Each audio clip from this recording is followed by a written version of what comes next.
bring many sons to glory. Behold a man upon a cross, my sin upon his shoulders. Ashamed, I hear my mocking voice call out among the scoffers, and it was my sin that held him there until it was accomplished. His dying breath has brought me life. I know that it is finished.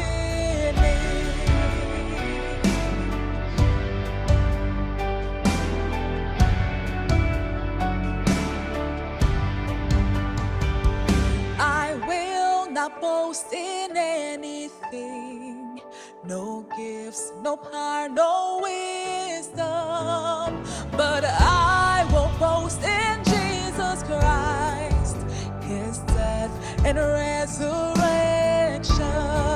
And what should I gain from this reward? I cannot give an answer, but this I know with all my heart, his wounds have paid my ransom.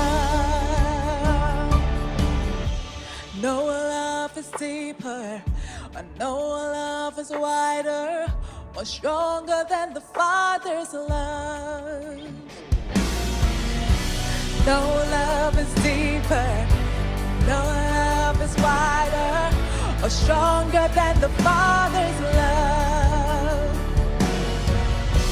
No love is deeper, and no love is wider, or stronger than the Father's love. No love is deeper, and no love is wider, or stronger than the Father's love.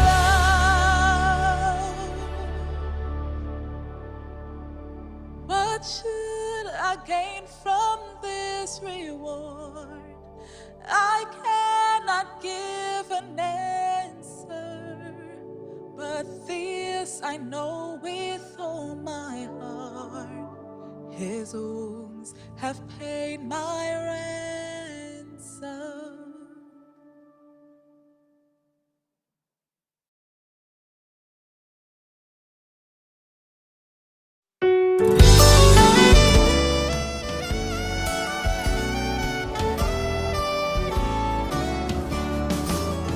We have been called to follow Christ. We are to preach, we are to teach, we are to fight. So where you lead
evening, everyone, and welcome to our AWA session entitled Journey into the Mind Anxiety. And this is the beginning of our mental health series at AWA. And I do hope that whatever is said here, something stays in, you learn from it, you're able to help others, and I hope that it's an enjoyable session. Please bow your heads with me as we pray. Dear Father in heaven, thank you for this day. Thank you for bringing us all here safely. Please be with those who are on their way. Bring them all here safely as well. And may today's presentation be informative and helpful. And may we have a good remainder of the Sabbath. This is my prayer in your name. Amen.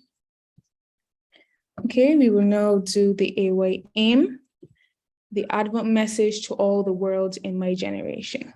The motto, the love of Christ compels me. The pledge, loving the Lord Jesus, I promise to take an active part in the youth ministry of the church, doing what I can to help others and to finish the work of the gospel in all the world. We will now have our song service.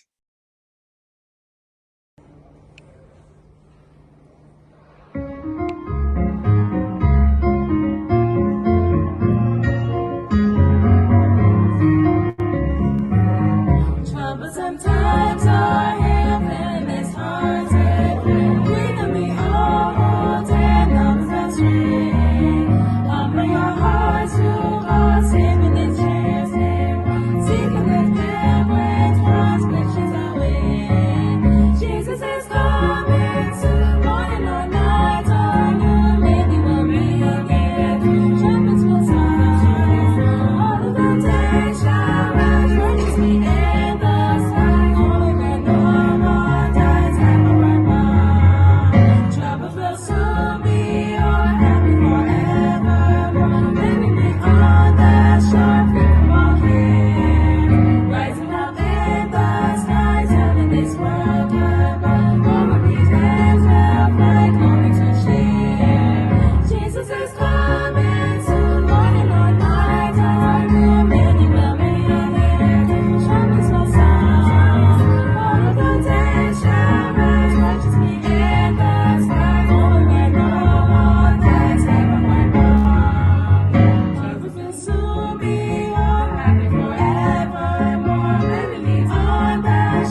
Savior gives.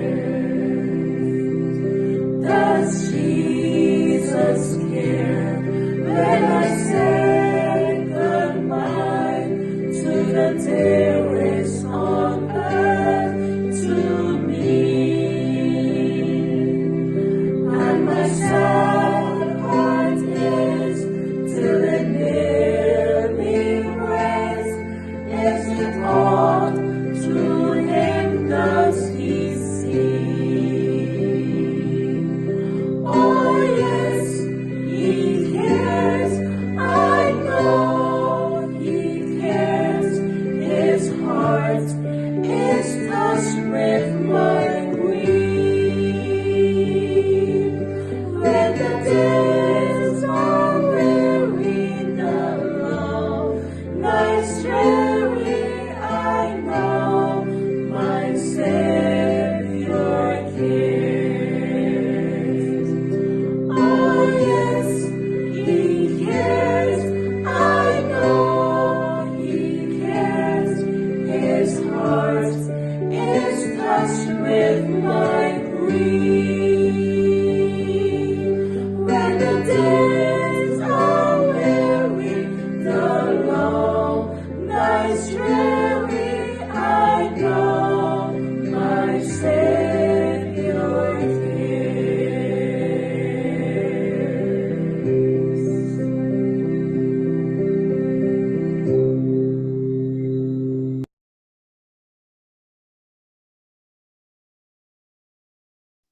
Good evening again, everyone.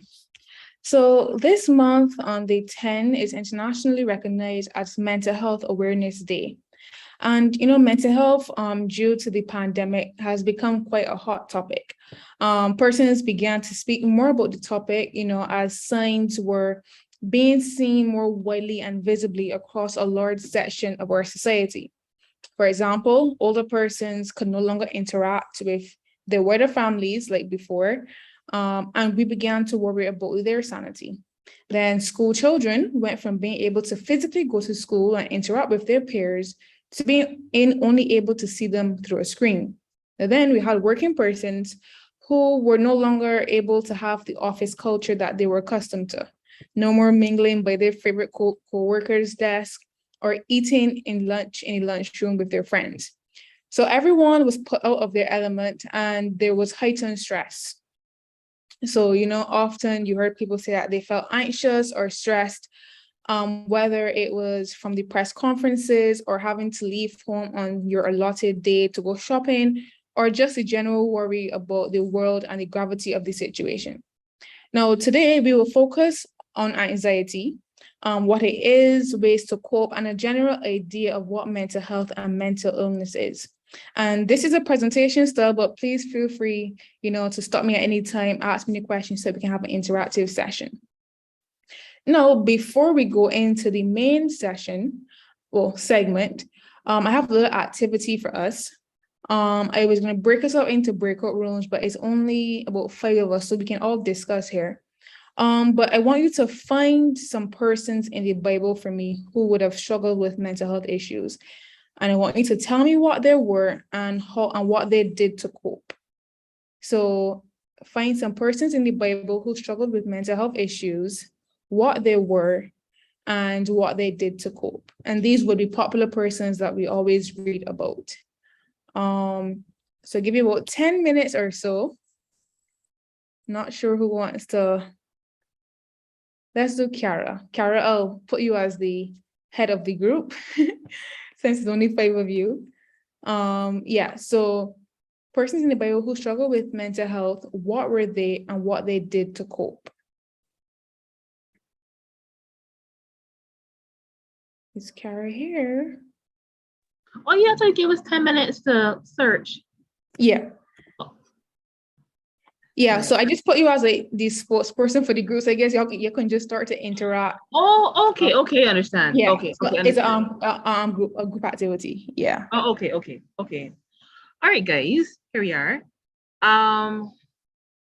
Do you guys have any person in mind? Someone came up to me. I want to say Elijah, but I'm checking on my phone to see if that's the right person. Guys, it's like Elijah and Elisha. Let me see. Yeah. The guy that was running from Jezebel. What was that? No? Elijah. Right. Let me see if this is right.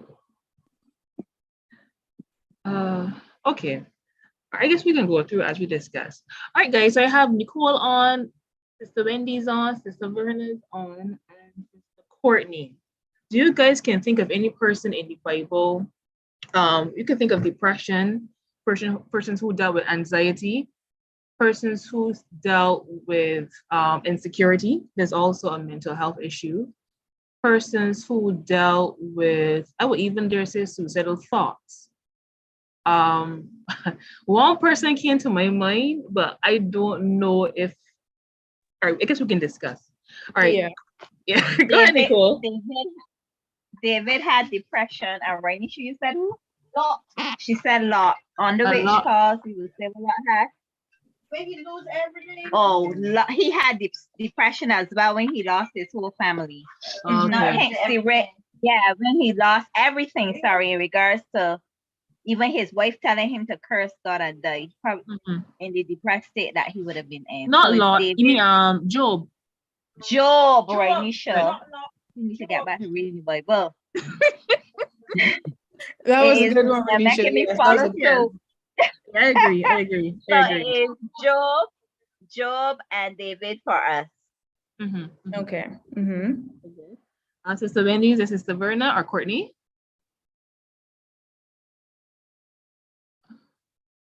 Oh, you're trying to come up with somebody, Sister Carol. Okay. Carol. What about Gideon? Yeah, go ahead. So, Sister Carol? Yeah, I can hear you. I can hear you. I try to remember the man that was put in the pit. It was a murky pit, a tunnel, or that was murky water or something. Anybody can remember who he is? You mean Naaman? No, he had a dip in water. He had a dip in water. Not he. His body was placed in it for a while because most of it, yeah, do something wrong with get somebody. But he was placed in this dark tunnel or dark hole or something, and it was murky, and it was a sad state. Can't remember who he is. Anybody? I can only think of Joseph, but not him. On there like Vernon or Jasmine or Elder Colin. No, I think other people. And he was killed after it? I know that's the part I remember. I just thought of it because you're in a murky pit. That's no. But anyway, not my. Okay.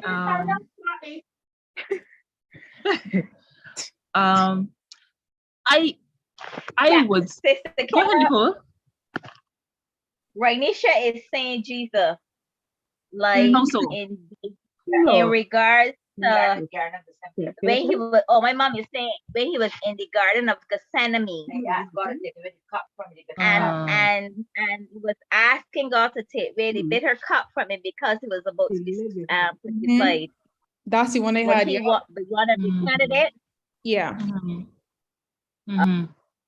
Okay. We read our Bible over here. Amen. Okay. Are you thinking about? What about You writing down, Sister Chelsea? Pardon me? You writing down our submission? The ones that y'all are mentioning, I have already. Yeah. Are you taking mental notes? The ones y'all are calling, I have ready. So yeah.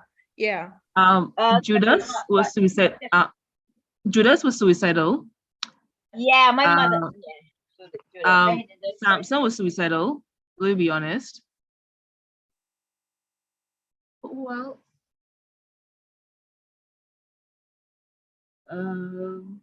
there was some Gideon. Gideon had insecurity issues.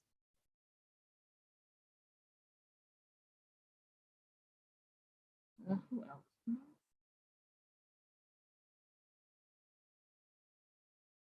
I think Elijah or Elisha was depressed when Jezebel was chasing him.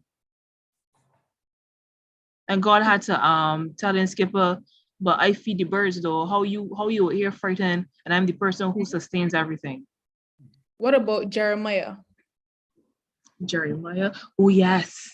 Yeah, Remember yes, when yes. the people were rejecting God, and he was basically all alone, Yes. trying to get people to come to God, and he felt defeated. Yeah. Then what about Moses? Moses. I wouldn't really call that I think Moses was just frustrated. Yeah, with how Israelites was just being stiff-necked. Yeah. Then I was Peter just was thinking, disobedient to him. yeah. Somebody just came. Oh, King Saul was anxious because of, paranoid. He was paranoid. Schizophrenic too. He must be schizophrenic too. He was running from himself. He was, he was so frightened. So frightened. Yeah. He had a thing of fear. Sorry. Yeah. Could it not be Jonah? Okay, Jonah was running from himself for a long time. Jonah as well. Yeah. I think Joseph. No, he was running Jonah. from God. Jonah. He was running from himself too. Not trying to recognize where he. I got that. Auntie Nicole, you were saying something just now? I say Elijah, Martha, Job, Jonah, David, and Moses all suffer from anxiety. Okay. Well, I just said Jonah. You were saying already? Yeah, my aunt. Oh. Sister Chelsea. Yes, please. I said Jonah because Jonah was mentally running from himself for a while. Remember Saul and Jonathan? They both committed suicide when they realized that they would not be successful in the battle. Jonathan. Hello? I didn't know that. Jonathan, yes, both of them. They stuck the swords in the ground and fell on them when they realized that they were not going to be successful. Could you give me the background, Sister Verna, other than the store? Who was he fighting with? I think that's to get a better understanding of who this person is. Let me hear. Sometimes Jonathan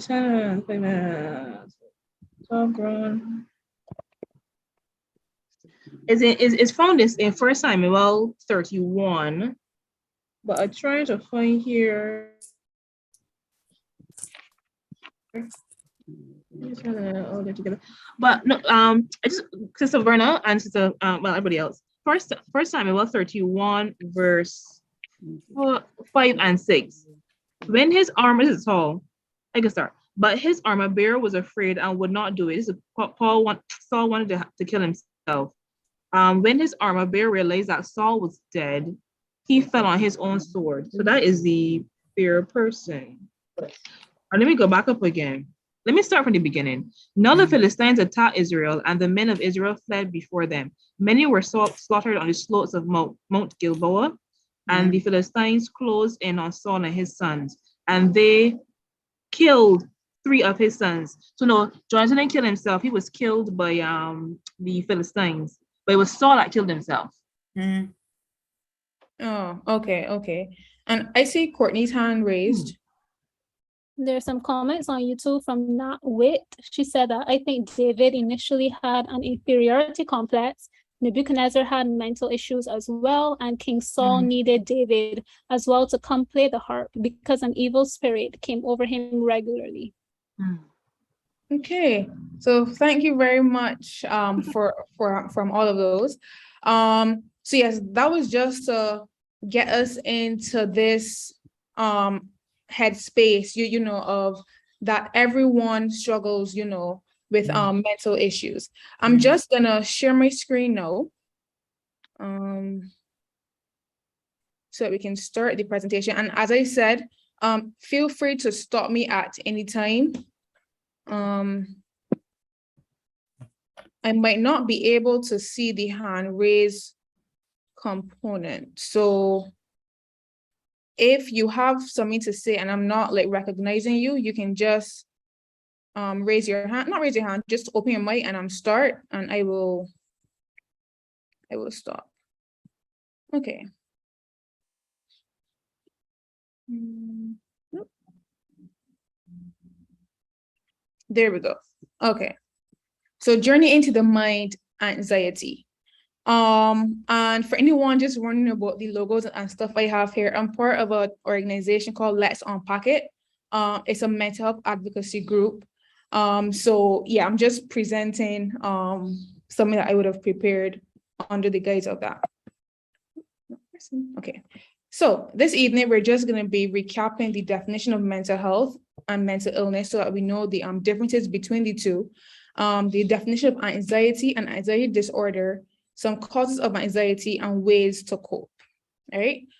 So mental health is a state of well-being in which a person realizes their abilities, copes with stress, be productive, maintain healthy relationships, and contribute to their community. You know, so the same way how you can be healthy physically and you're able to carry out certain tasks, lift certain things. Mental health is just being well, but in the mind. Okay. So we all have mental health. Mental illness, on the other hand, refers to disorders or health conditions which significantly affect the way a person thinks, behaves, or interacts with others or their environment. And this definition is going to be important when we come to the difference between anxiety in general and then anxiety disorder. So what is anxiety? Anxiety is an intense, excessive, and persistent feeling of worry and fear about everyday situations. So fast heart rate, rapid breathing, sweating, and feeling tired, and feelings of tiredness may occur. Right? So, you know, you have an assignment coming up or this big presentation, and, you know, you start to feel as if, you know, what if something happens? What if I do something wrong? You know, and we just start to stress and worry. And then we may also have a fear about, you know, what if people don't like it? What if I do badly? You know, so this can be characterized as anxiety, you know? So anxiety disorder now is a mental health disorder characterized by feelings of worry or fear that are strong enough to interfere with one's daily activities. So when the activity of stressing about your presentation stops you from being able to drive, for instance, right? Or you're supposed to get up at 5 o'clock to get ready to go to work, but you're basically paralyzed, so you can't get up. When these things start to interfere with your daily activities is when you begin to have anxiety disorder, and it's a mental health disorder. What I will say, this is not medical advice. So anytime you have any questions about if you may have anxiety disorder or you just have anxiety, please always go to your doctor and they'll be able to help you with that. So a disclaimer, this is not medical advice. This is just the way that things can appear and how you're able to see some of the signs. So some types of anxiety disorders, these are just a few, but there's agoraphobia, there's anxiety due to medical condition, social anxiety, and separation anxiety. And you can also read more about this on Mayo Clinic. So the agoraphobia is fear and often avoid places or situations that might cause you to panic and make you feel trapped, helpless, or embarrassed. All right. And then due to medical condition, so some symptoms of intense anxiety or panic that are directly caused by a physical health problem. So you may have just had a surgery done, or you may be bedridden or something. You have these feelings of anxiety, but it's because of your medical condition. And then there's the social anxiety. You hear people talking a lot about, especially when some persons may be introverted. You may hear some introverts talk about this, that they may have social anxiety, which is high levels of fear or anxiety and avoidance of social situations due to feelings of embarrassment, self-consciousness, and concern about being judged or viewed negatively by others. All right. And then the separation anxiety, childhood disorder characterized by anxiety that's excessive for a child's developmental level and relates to separation from parents or others who have parental roles. So these are things that are medically diagnosed by a doctor. So these are just some of the anxiety disorders. And I know that I may get a question about this, so I'll kind of clear I'll clear the air now about it. The difference between an anxiety attack and a panic attack. Now, a panic attack is a cause of sudden and brief feelings of fear and strong reactions to a response that isn't normal. So something occurs quickly, you have this sudden fear about something, and that is your panic attack. Anxiety attack now is something that regularly occurs. So as I would have mentioned, in terms of you're stressing about going to school, you're stressing about the presentations that you have to do every Monday at work. So these are continuous things. Whereas for the panic attack, it may be something that just comes on randomly. There is no precursor of it. There's no warning that you may have it, right? That you may get it, sorry. So some treatments to the disorder, anxiety disorder. So under 3 categories, really, there's self-care, therapies, and medication. So for self-care, avoid alcohol, reduce caffeine, engage in physical exercise, quit smoking, relaxation techniques, stress management, sorry for the T missing, and a healthy diet. So these are some of the ways in which your doctor may tell you, do some of these things to help you, in the reduction of your feeling of anxiousness or, in coping with the disorder that you may have. Then sometimes those may not work, or those work in conjunction with therapies, such as cognitive behavioral therapy, meditation for some persons, and psychotherapy.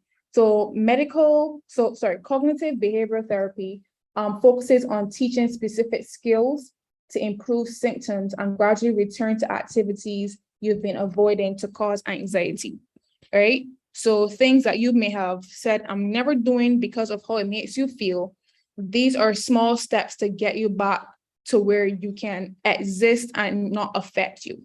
Then there's medication. I put medically prescribed because nobody's going to say that I told them to use X, Y, and Z, but your doctor will know what to prescribe for you if it gets to the point where these other things are not working. Now, the journey, and something that I really want to talk about is the role of the church, because I know I just mentioned medications, and some person may be saying, I ain't using no medication for this, or I don't want anybody to talk about me. And this is where the church and the importance of the church comes in. Now, we obviously know that prayer helps in all situations, right?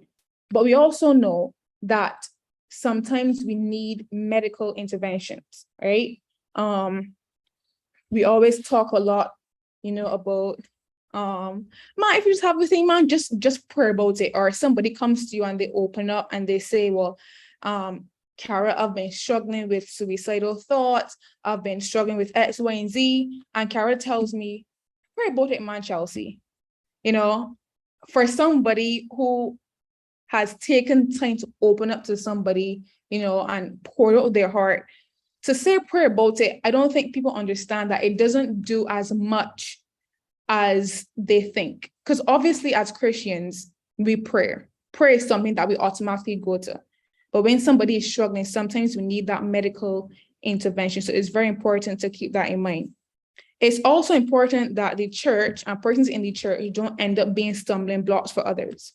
Because, if somebody needs psychotherapy, which is the medication or the therapies, sometimes persons may go and talk behind their backs, treat them differently just because they're getting the help that they need, right? So it's important that in our lives in the church, we are not stumbling blocks for a person seeking help, because then when persons don't seek help, unfortunately, the end result is when somebody dies by suicide. And as in recent times, that is something that has really been plaguing us, especially Barbados. And that's not the end result of something. You don't want that to happen to somebody who was too afraid to seek medical help because of what persons would have said. So I just want us to keep that in the back of our mind when we're interacting or when we hear about our brothers and sisters in church who may be struggling, okay? So I have a question. How are these two things interconnected? How are these two things connected?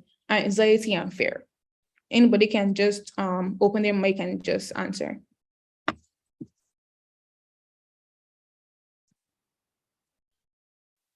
Anyone? The fear of the unknown causes anxiety. Yeah. So that's the big thing. So people don't know when they're getting back out from being in their house, or if the toilet paper is gonna run out, all these things.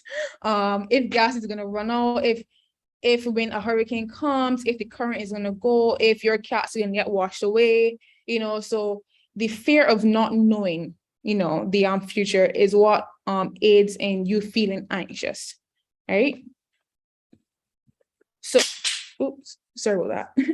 Okay, so some causes of anxiety, and this is not for you to self-prescribe, self-diagnose. These are just some common causes and some signs and symptoms. So, tests, as I said, presentations, bad experiences. This could be childhood, adolescent, or adult trauma, stress, abuse.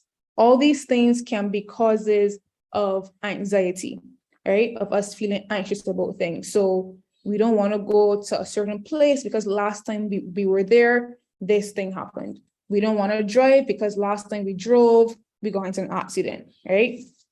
So some signs and symptoms that you may be dealing with anxiety, you may feel tense, nervous, unable to relax, a sense of dread, as in something bad is going to happen, fearing the worst. You may also have increased heart rate, rapid breathing, sweating, trembling. You may feel weak or tired, trouble concentrating, trouble sleeping. You know how we always make a joke about we go to sleep and then the brain just asks a random question of something that we did 10 years ago, that sort of thing. So you can't sleep. You may also have gastrointestinal problems. So you may have diarrhea. I know for me, if I have a presentation to make, well, it didn't happen today, but if I have a presentation to make, you may find yourself going to the bathroom 2 and 3 times before even leave the house, right? You may also have difficulty controlling your worry. So you have something to do at 9 o'clock tonight, but from the time you wake up until 9 o'clock, you're worrying about this thing. You're unable to do anything else because you're worrying about this thing that you have to do. And also having the urge to avoid things that may trigger the anxiety. So as I mentioned, like for instance, the car accident, so you don't want to ever drive again because you don't know what's going to happen and you fear that you get into an accident, right? So what's next? What's next on this journey? So ways that you can cope with anxiety, and these are just a couple of them. I will only discuss the top 3. Those are the common ones that people usually give out as things that you can do on your own. So you have deep breathing, you have intentional movement, cognitive challenge, EFT, tapping, and exposure. So deep breathing. So deep breathing is sometimes called diaphragmatic breathing. And it's the practice that enables more airflow into your body and can calm your nerves, help reduce stress and anxiety. And it also helps to improve your attention span and lower pain levels. So for instance, you always know, you may see people breathing into brown paper bags, for instance, right? Or during labor, women, this deep breathing thing, it's all connected in terms of, lowering stress, dealing with pain, all of that. So it's simple. You find a quiet place, sit down or lay down, whatever you want to do, and close your eyes. You try to, take away as many distractions as you can. Obviously, you can't close your ears, so closing your eyes will help to distract the immediate things. So you just place your hand on your stomach, and you just take a normal breath, like how you normally breathe, this shallow thing. And then you take a deeper one. And this time you concentrate on the breathing in through the nose. You concentrate on how the diaphragm rises. So you're trying to be basically centered, being in the present, not worrying about what's going to happen in 10 minutes, but worrying about, my stomach is rising, it's falling, I'm breathing in, I'm breathing out, I'm feeling calmer. So just pay attention to all of those things, and you can repeat this as many times as you need, right? Until your heart, for instance, slows down, or until you feel a sense of calm, right? So you would either hear people talk about deep breathing or square breathing. They're all similar in their execution. Then you have intentional movement. So this is not just getting up and going to the fridge and getting a drink, but this is like, going to the gym, taking a swim, Pilates, all that stuff where you intentionally say, I'm going to do something. Team sports, even stretching and aerobics, right? You hear a lot of people say, like, when they're stressed or when they're feeling down, they go to the gym. You hear a lot of males saying this from example, so being intentional about something, taking a long walk, not just saying, I'm going to sit here and continue to worry. You're trying to get yourself back to a state where you can actually perform tasks that you want to do, right? And then you have the cognitive challenge. So there are a lot of like mind games, I would say, and not mind games as in somebody playing mind games on you, but mind games as in can't remember the names now, but there are these things where you have like repetition. You're trying to remember something, memorization. You're trying to guess the meaning of something within the context. So something to put your mind to work to try to shift your attention from what is in the future to something present.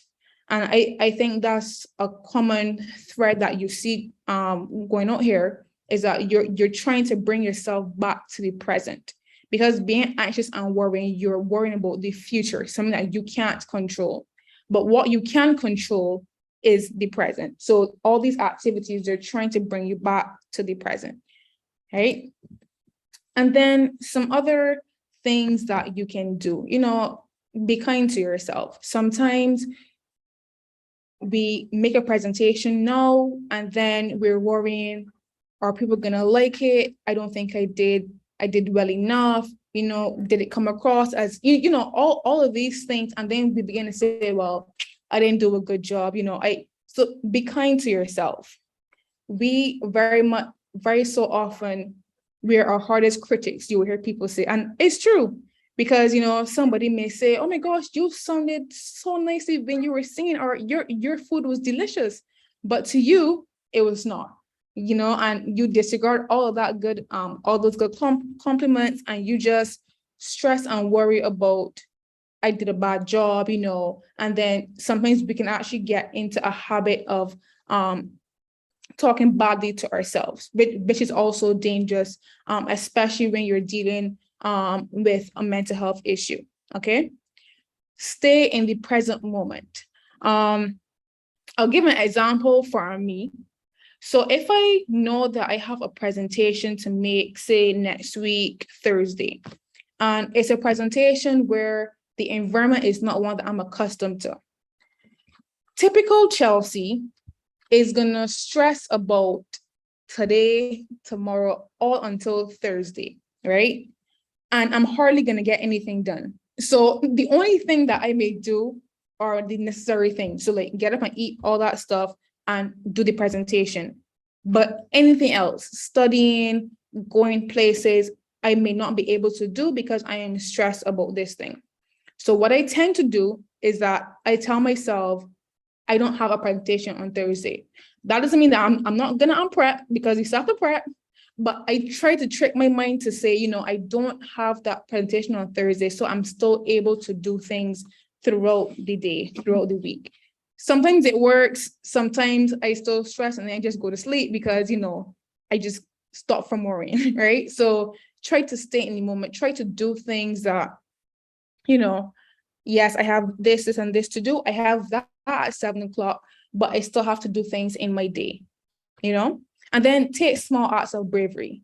So for instance, if you're a person who you get anxious when you go into big crowds, for example, and especially since COVID had us home for so long, coming back out now may be even bigger than it was before. So, a small step could be going to the supermarket, by yourself, shopping and stuff. And then you graduate from there. Don't go and jump straight into some big event, because then, it'll paralyze you, because it's not comfortable for you. It's not something that you're accustomed to. You don't want to be there, So just take these small steps to easing yourself back into a situation where not that it's not safe, but it's one that you still have to do. So you have to go to work. So, meet with a couple people, beforehand, just try to ease yourself back into the situation and plan your week. As we kept mentioning, the whole thing about worrying about the future, so you don't have to be a big planner. I know that Courtney plans out every minute, every second of her day, but that works for Courtney. It may not work for other people. So whatever you have to do, you're going to say, well, 9 o'clock, I have to be at work. 12, I have a meeting. 5, pick up children from school, right? Even something that simple and basic helps you to see, well, I don't have to stress about forgetting something, or I don't have to stress about, not having time, because then when you plan out your things, you're able to see, well, I have free slots in between here. I can add in something else, so it really helps you with the structure and not to have to worry about the future, even though that future may just be a couple hours away. And also learn from others. So persons who may have also been struggling with anxiety, or they may have an anxiety disorder, talk to people, because a lot of the times, although we know that we aren't the only ones struggling with something, we still think we're the only ones, so talk to somebody. How is Aunt Nicole? How does she deal with this? Maybe it's something that you can also learn from her. How is Grandma Wendy dealing with this? So talk to people and see, obviously people you trust, because you also don't want your business all on the street. But just get an idea of people of something that you can implement. And also from this, it doesn't only have to be people around you. This can also be therapists, counselors, your doctor, persons that are actually able to help you, and things that you can actually take away and learn to help in your management, of your anxiety. So anxiety transports our minds of future state that we can't control, and it robs us of our ability to be in the present. So that's what we've been saying for the whole day, and with the whole presentation, right? So sometimes when you look back, you wonder, wait, what did I do all these days? I can't remember anything. Maybe sometimes it's because we were so anxious about one particular day that we forgot to actually live in the others, right? So we have to try to be aware of these things, and try to be in the present. Yes, we're going to worry. Worrying is a natural part of life, but really try to ground ourselves in the present. Okay. And Philippians 4:6-7 says, "Be careful for nothing, but in everything with prayer and thanksgiving, let your requests be made known to God, and the peace of God, which passeth all understanding, shall keep your hearts and minds through Christ Jesus." So anytime that you're feeling, as if you can't carry on, or, if the burden is too heavy, we always can have this comfort in God that He says, He is there for us, right? He is there for us. He provide for us. He wants us to know that we can come to Him with all of our problems, right? And with God, then we have all these other things that we can also do to help us get back to this sense of quote unquote normalcy, right? So I want to say that because I want to reiterate again, let's not deny ourselves a healthy life, healthy mind, a healthy body, because we don't want to explore different avenues. God gave us doctors, God gave us alternative methods, all of these things that he wants us to do, that if we need it, we can use it to get back to proper health. One thing I will say as well is that we all know that mental issues, they show physically, and that's why we want to start looking at, the holistic being, because I find that sometimes when we separate mental health from physical health, because you can't see it, you can just sweep under the rug. Oh, it's not there. I can just go along with my life. But for many of us, we know that, like, when we're stressing at work about something, start to get headache, start to get belly ache, all these things start to happen. Chest start to hurt. All of these things become to happen because they're all interconnected. So when we fully and truly understand that, we will know then that a healthy mind equals a healthy body. Healthy body equals a healthy mind. So let us not leave out an aspect of our healing, because we don't want to be known as a person to have to take medication, or we don't want to be seen as a weak Christian because my prayers aren't working, or whatever people say. Let us all remember that all of these things are working together for the betterment of the person. They're all for our holistic health. They're all for our, let me put back Chelsea together to be, who Chelsea is. Right. So I just want us to keep that in mind and just remember that. Obviously, in terms of when things get personal, you control who you tell, and find that support system, find those people who you know that you can trust, so that you don't have that fear and worry about what if somebody finds out, or what if people started to talk about me. Because the last thing that you want to do when you're trying to recover and heal, is worry about other people. Your healing is about you. You have to be in the right headspace, physically, mentally, to try to get better. So find that support system, find those people that you can talk to, and don't be afraid to reach out for help and seek more help than you think that you may need. Okay. Does anyone have any questions for me? Does anyone have any questions? Anything at all?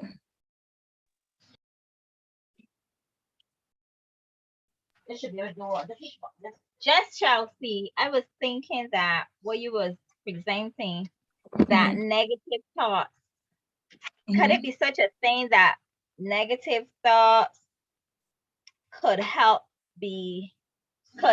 fuel some person with anxiety, like self-inflicted anxiety? If you're negative, say you're a pessimist. Yeah. Always thinking negative. Like, for instance, he was joining this scenario with a person who doesn't want to drive. Suppose you're one of those persons that think that everything goes wrong with you. Could that help? Could that help be the markers for some person who is a pessimist? Everything they think goes wrong with them into anxiety and depression. Because if you think, or if a person who thinks everybody is against them. In our society too, I think I spoke about this when we had another feature for AY when it was normal. when a presenter, my friend Mr. Topping, he had spoken about how I had asked him, or I had stated that our society deems everybody as mad. From the time they hear you have to go to get you don't ever tell somebody you're going for medication, by the way. You don't ever tell somebody you're on meds for depression or schizophrenia or whatever. You don't ever tell somebody that you having suicidal thoughts, because then everybody will place you as a mad person. So he have to probably be like retraining our thinking in regards to these mental issues and be more educated as to which state of the person, have respect that it can happen to you. It can go from one point to another. So it's just that we have to rethink how we see persons with mental issues and recognize that it can happen to you or somebody that you love. Yeah. So those are just 2 points I wanted to make.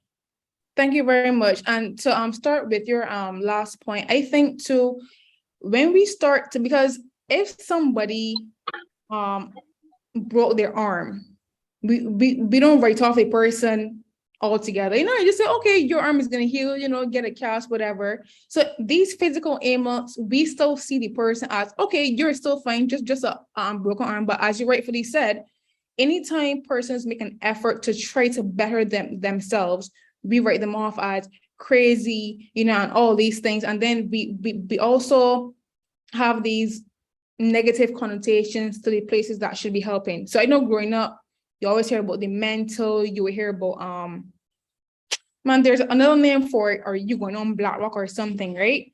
It's Jenkins, right. Like, we don't call the QEH hospital something negatively, right? So it's like, I think because sometimes we can't see the issues, and because, as you said, persons may not be educated, so they're still kind of unknown. It kind of scares people because, the mind is a very complex thing, right? So I think, yes, I agree with more, with more conversations, more education, persons would begin to get more comfortable and open, in speaking about these things. In regards to the negative thought, what I will say is that persons are allowed to feel badly about a situation, right? They're allowed to say that situation isn't working, or they think that they're going to get an accident again. Like, you're allowed to feel and say those things, especially if you would have experienced the trauma. What, as you rightfully said, what happens is when you dwell on these things to a point where you don't want to seek help to try to change your mindset, right? And I always use the example, when I was younger, I was out swimming and I didn't want to swim anymore. And I told my coach I had cramp. Like, I believed I had cramp. I got cramp, and I had the worst cramp in my life. And after that, I said, I am never wishing an illness on myself, because the mind is very, very powerful. And when some persons talk about like, you do a vision board, or you have this manifestation thing, if something good can happen from you thinking good, why don't we think that the opposite can also happen? So it's a very thin line sometimes, in the sense of, yes, you have experienced trauma, so your thoughts are going to be dark and heavy. But then sometimes, I guess that's when persons say, well, let me go to therapy, let me go to counseling, because that person understands they don't want this to ruin their whole lives, right? They don't want that they're known this, as you said, like a pessimistic person. They don't want to be known as, this down person all the time. So that's when persons go to therapy, go to counseling, because they realize that these things have damaging effects. And as we would have said, they don't only affect the mind, but they affect you physically. So because of all of this, now sometimes you may not want to leave the house, right? Or you may not be eating properly anymore. And some very common things too, maybe like, like not showering regularly, or like, even like your room being messy sometimes, like your space being messy. So all of these things sometimes it's like, maybe I need to do something to get out of this, right?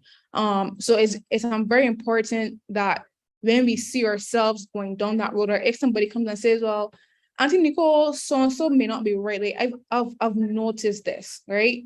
Don't take it as the person, criticizing you. Probably sometimes they're just trying to help and say, well, I did notice this, and I should probably try to do X, Y, and Z, right? So yeah. Kara? Hey, I wanted to add to both your points. Trying to lower this hand. There we go. The thing about negative thinking, there's a name for that called cognitive distortion.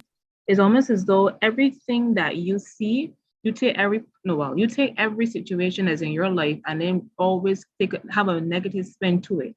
And it's very dangerous, because it then says that no matter, I think you raised it, no matter what good may happen in my life, I always think that, hey, somebody's something or someone is after me. I am jinxed. Depending here, I'm jinxed, which to me is unbiblical. Even the point about manifestation, I would be cautious with that, because I have a huge issue with vision boards. I'll say that here publicly. I think that sometimes we are so afraid of things or want things so bad that we actually do things to bring those things about. But I'll speak about the negative part. I'll use myself as an example. There was a particular issue in my life that I was afraid to happen, afraid.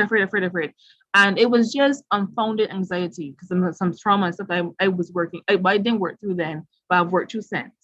And I even without me realizing, I was doing things to bring about this negative action.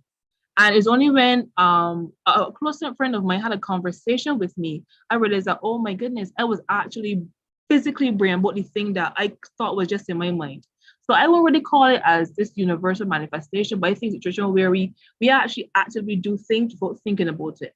And the final point, the issue with anxiety, right, is that a lot of us don't even know we have anxiety. And that's one of the biggest issues. I think you guys were saying that mental issues are frowned upon. We may, and I would even dare say anxiety, it can even be a learned behavior. Our parents anxious, our grandparents anxious, and we kind of feed off of that anxiety and we kind of make it our own. It's only when we meet other people who are what I would call more secure, we wonder like, oh my goodness, something wrong, not wrong with me, but here is an issue. But we would never know we have an issue until we see what normality looks like.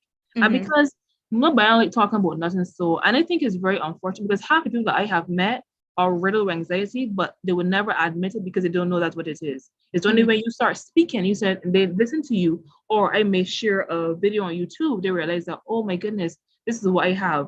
But then like you would have raised, the issue is, where do you go after that? Because we ain't going to a therapist. That's not our community. But I think it needs to be normalized. If you have a mental issue, seek help. Prayer is wonderful, but God has equipped persons here to assist us. And to me, it's like you drowning and God seeing your life raft, but said, no, I'm waiting for God. So you just waiting for God to come, but the lifeboat gonna left you. It don't make sense. Yeah. Thank you for those points, Carol. This is not about anxiety, though, but I have a question for you in terms of, because I know some Christians also don't like the word manifestation.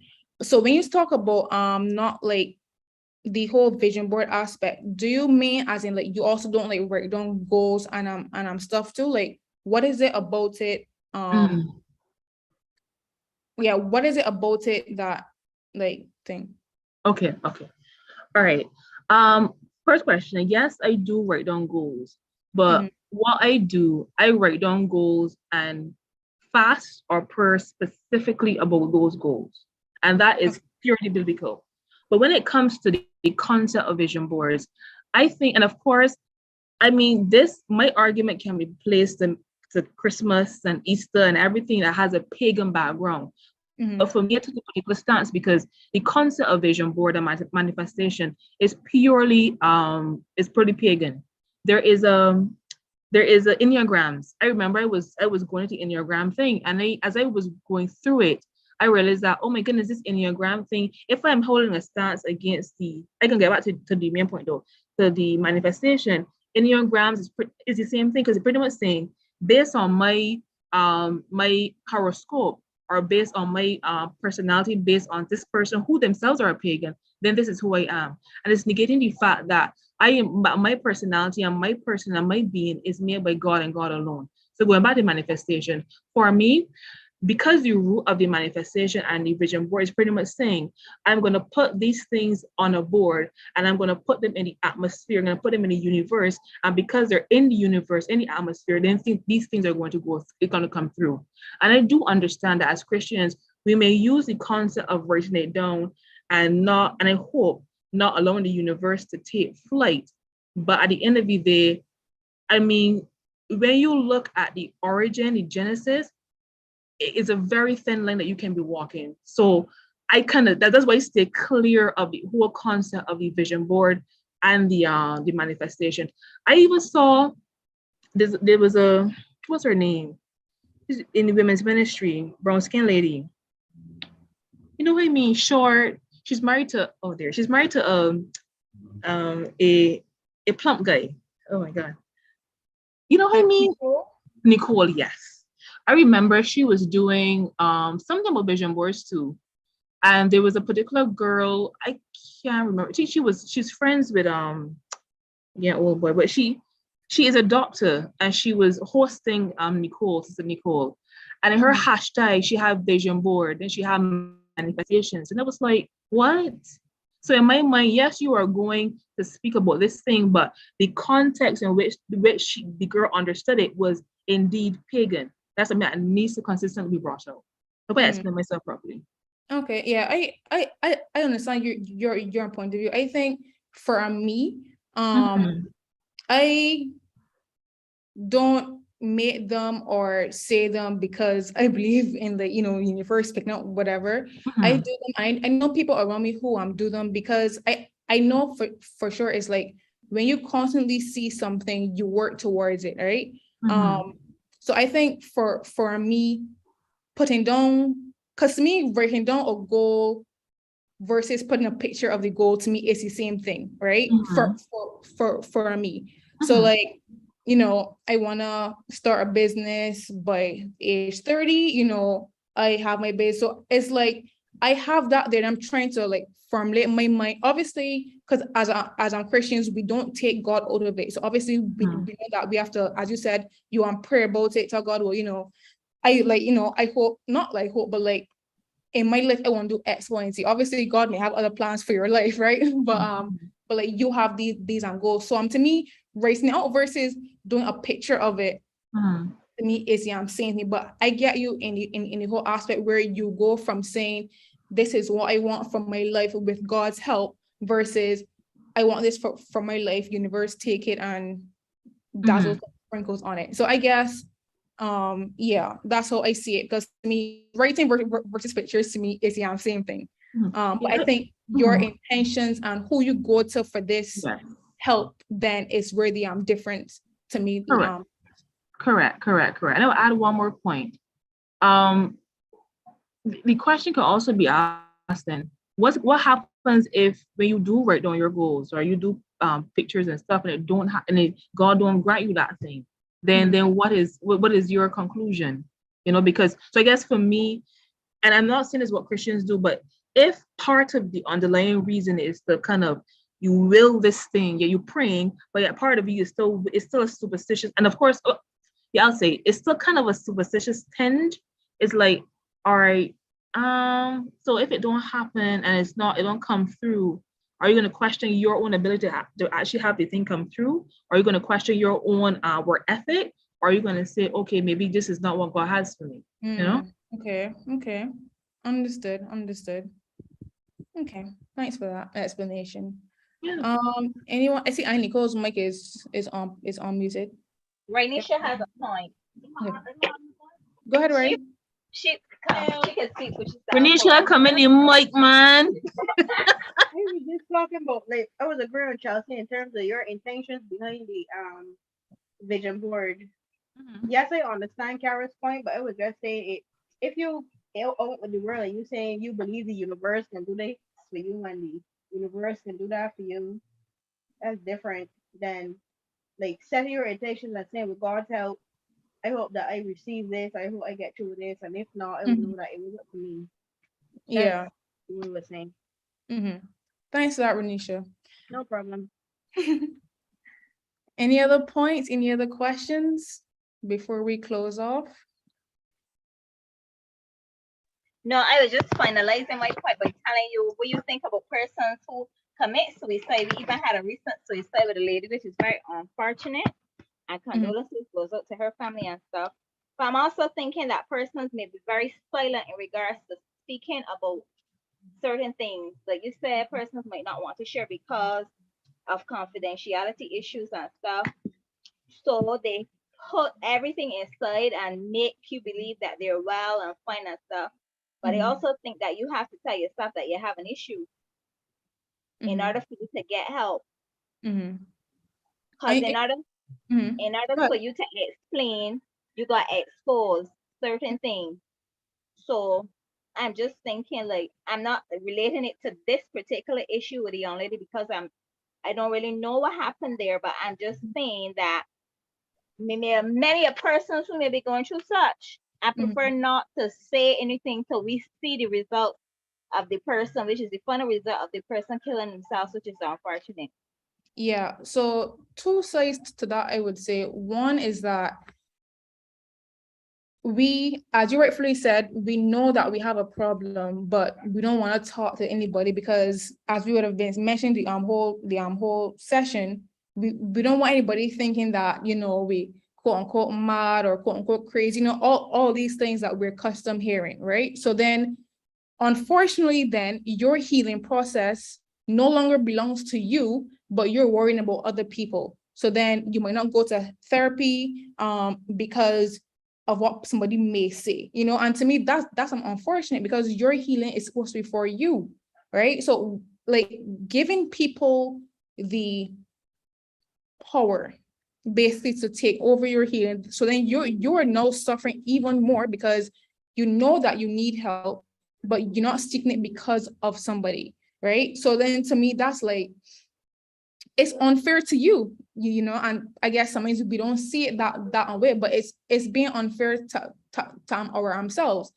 And then, yeah, Kara, I am see your hand. And then on the other side is persons say that they aren't good. They say that they need help. And I remember hearing this when a young gentleman recently, he died by suicide. And some of his friends were saying that only recently, you know, he was saying, you know, he's not doing well and stuff was happening, and you know, he wants attention. So I think too, sometimes we brush off things as just having a bad day, or we brush off something as, man, he's just joking around, instead of actually asking people how they're doing. And something that I always say, when we pass somebody and we say, how are you? To me, how are you has become the new hello. I'll never forget. I was saying, hi, how are you doing? And I literally, the person also asked me the same thing. So I was standing there talking.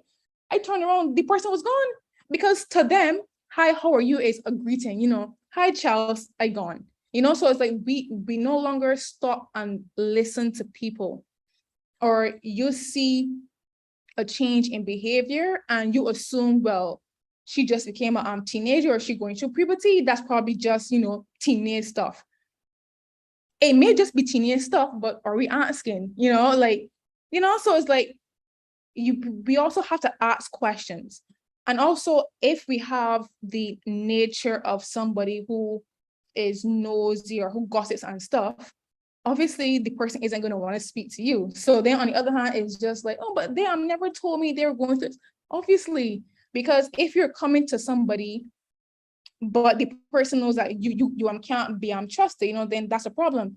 And that's that problem that like we have in some of our schools, because we have all had experiences where you tell the guidance counselor something, by the time lunch, the whole lunchroom know, you know. So it's like a lot of these things that we do inadvertently, either consciously or unconsciously, that kind of puts persons in a box, or the person is reaching out, but because we're so accustomed to this blanket, oh, the person's good, we don't ask another question. How are you feeling today? How was your day? We don't ask questions anymore, right? So then we assume that because the person said, oh, I'm fine, I'm good, or, you know, I had a bad day, but I'll be good.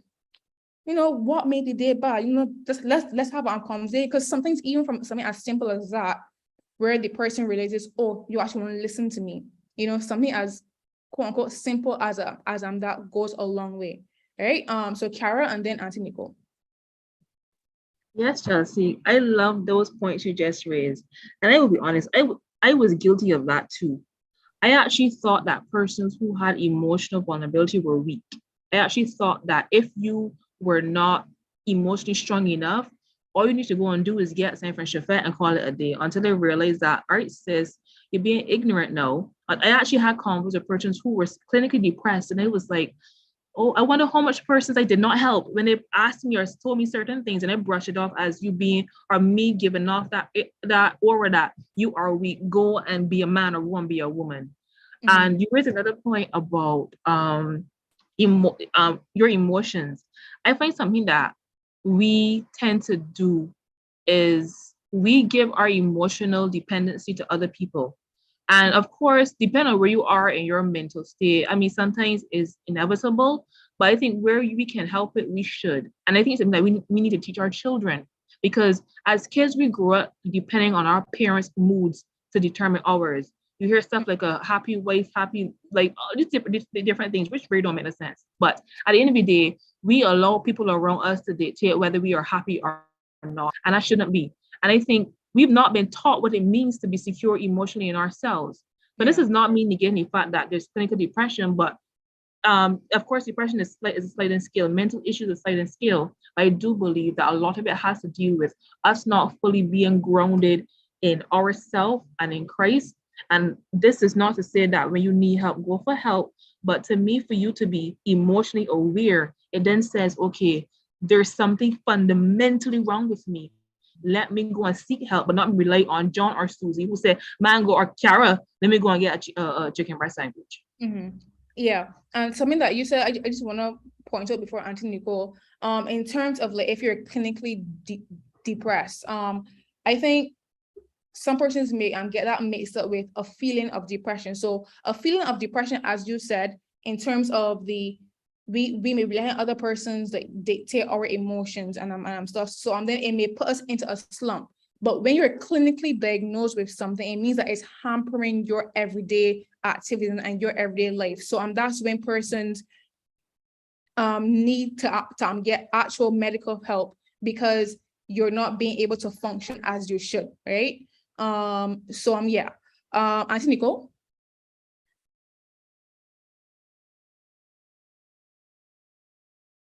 Auntie Nicole, I think your hand is up. I think you wanted to say something. Rainy show. Not me. I don't know nothing more. Y'all Y'all about points. No, she was just saying That I don't. You don't really be. All I was just saying is you don't be prepared if you ask somebody if they're good. You don't really be prepared to hear no. You just want to hear to say yes. Also true. And just hello. You don't ever be prepared for them to say no.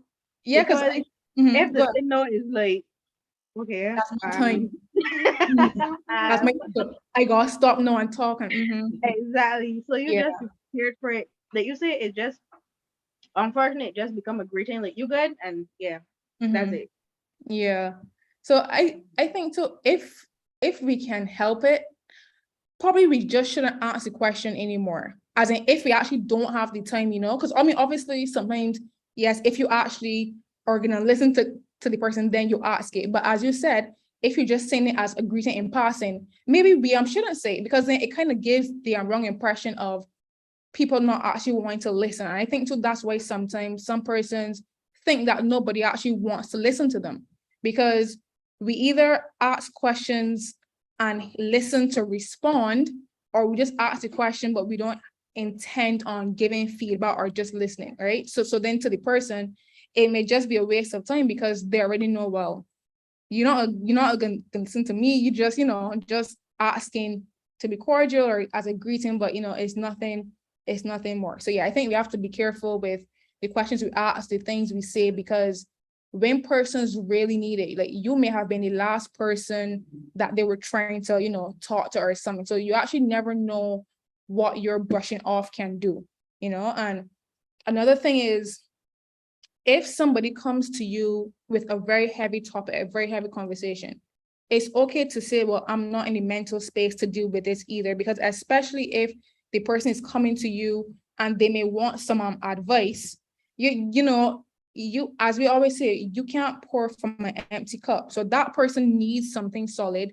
You don't have anything solid to give. And I think that's where you realize, well, this is past my limitations, and you refer, as a friend, you refer them to a professional. I think sometimes we think in our heads that if I don't help my friend, they can't find help any other place. We're not saviors. We aren't Jesus, right? if you know that you actually cannot help, or if this is beyond you. So if the person is showing suicidal tendencies, having suicidal ideation, put them in contact with a mental health professional, right? We also have to know our limits and not think that we're Jesus, we're saviors. There are other people there who study for this, who are actually equipped, to deal with these things. Also offering to go with your friend to therapy or counseling. Sometimes the thought of going alone and sitting with a complete stranger is also fear-inducing.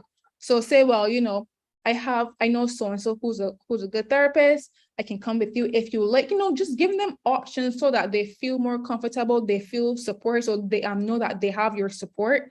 Because as you would have said before, healing is for us, but what people think about us still affects us greatly.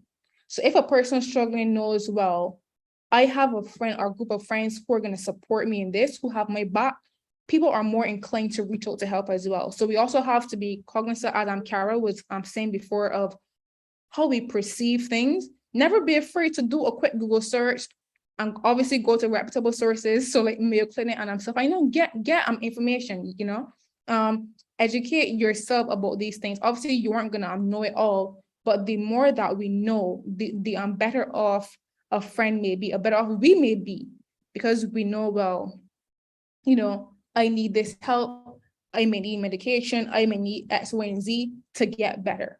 The same we take Pandols for a headache, same we get a cast for our hands, it's the same thing for the mind. The mind and the body are not separated. We are a holistic being. They work together to create Vernisha, to create Kara, to create Auntie Jasmine. They work together for the human being. So I think we really have to be cognizant and aware of that, and take that into consideration when thinking about getting help, for our mind. Any other questions or comments?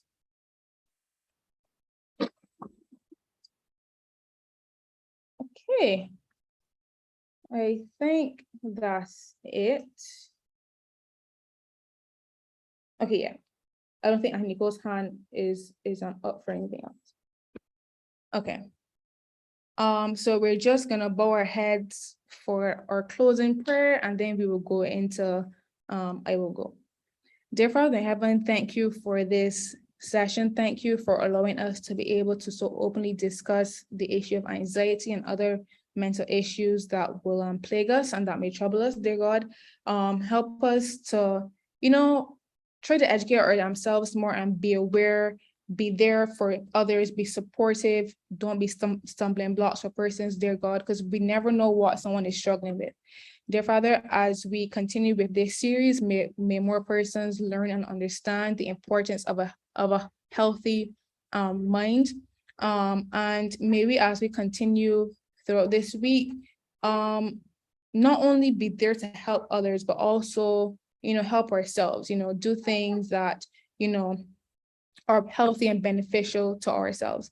Dear God, never let us be afraid to reach out to professional help. If we need it, Lord, our healing is for ourselves, it isn't for others. And just please give us that peace of mind that with your help, they will get better. Please, with all of us, bless us and protect us. This is our humble prayer in your name. Amen.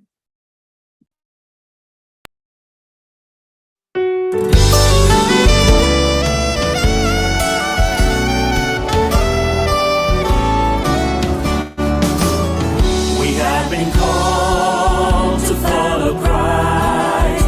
We are to preach, we are to teach, we are to fight. So where you lead me, I will go. Touch my lips, by your strength I will go. I will go where you lead me, I will go. Where you lead me, who will go for us? I will go. I will go where you lead me, I will go. Where you lead me, here am I. Send me, Lord, I will go.